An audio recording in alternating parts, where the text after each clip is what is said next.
રાજસ્થાનના ટોકની બનાસ નદીમાં ડૂબવાથી 8 લોકોના મોત થયા છે. 3 યુવાઓને બચાવી લેવામાં આવ્યા છે.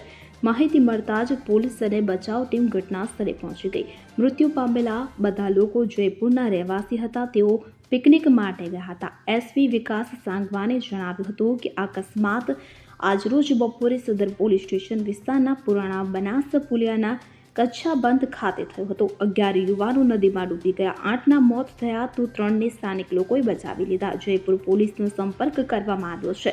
એસપીએ જણાવ્યું હતું કે બધા મિત્રો હતા. પ્રારંભિક માહિતીમાં જાણવા મળ્યું છે કે આમાંથી કેટલાક યુવાનો નહાવા માટે નદીમાં ઉતર્યા હતા અને ડૂબવા લાગ્યા હતા. તેમને બચાવવા માટે બાકીના મિત્રો પણ નદીમાં ઉતર્યા અને તેઓ અકસ્માતનો ભોગ બન્યા. આ બધાની ઉંમર 25 થી 30 વર્ષની છે.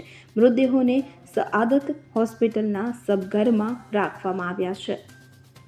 Bureau report CN24 news. હવે જુઓ દેશ દુનિયાની તમામ ખબરો તમારી આંગળીના ટેરવે. ઉઠાવો મોબાઈલ અને Google Play Store પરથી ડાઉનલોડ કરો અમારી CN24 ન્યૂઝ મોબાઈલ એપ.